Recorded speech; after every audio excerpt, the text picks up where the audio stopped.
Here's the thing about Richmond. Good program. It's an FCS team, but won a national title in 2008. Double-digit wins a year ago. Were upset in the first round of the FCS playoffs last year by Lehigh, then lost to Lehigh in the first game this season, so they don't like the Mountain Hawks very much. In a new conference this year, they have moved to the Patriot League. They had been in the CAA, I think, for a long while.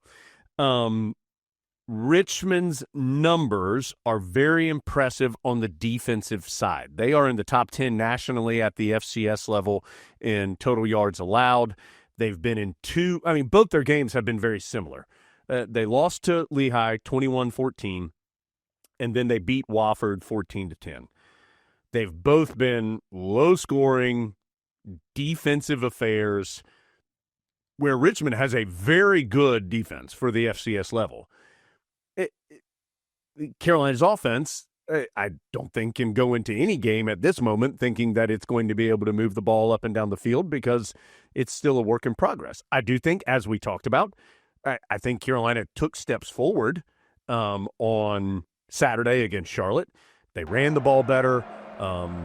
You could see that they were starting to figure out the best way for all their guys to be employed. They hit the big play early. There were positive steps there, but I think it's also fair to say still a work in progress, particularly in all three phases, but we're specifically talking offense here. So a good defensive team that Carolina will see coming up on Saturday. Offensively, Richmond has not been as effective as it has been on defense, but it does have a couple nice pieces. Kyle Wickersham is their quarterback, and Adam, a unique player. I mean, he's 260 pounds at the quarterback position. And as you would expect at that size, they run him. They run him on quarterback draws, on read options, on short yardage situation. He's getting up under center and just bulling forward. They will run some of that like quarterback power where the running back ends up being the blocker for him. He's a weapon back there with his legs, and he is the leading rusher for Richmond through 2 weeks.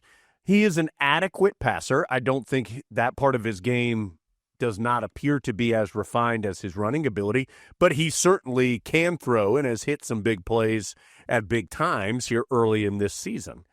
They do have Isaiah Dawson is a wide receiver, and it's clear they want to get him the ball in space. They do a lot of end-arounds or jet sweeps with him. He ran a kickoff back, 99 yards for a touchdown in the first game of the year against Lehigh.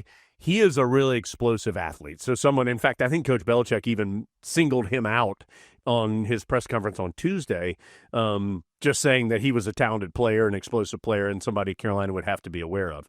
And so they have pieces.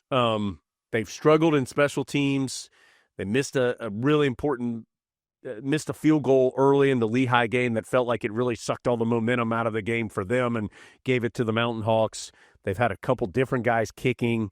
So, having said all of that, the Tar Heels are the better team. Carolina is going to be favored in this game. And yet, Adam, the Heels have not proven anything to this point of the season that allows them just to show up with their chest puffed out and go win the game. That's not going to happen. And I do think this is another important game for Carolina to show progress. I think, as we talked about with Joe Yock on Monday's show, I do think progress was shown against Charlotte. You are nowhere close to the finish line, nor where you want to be when you get to the finish line. But I do think there was progress shown, and I think Carolina would like to do that again this week.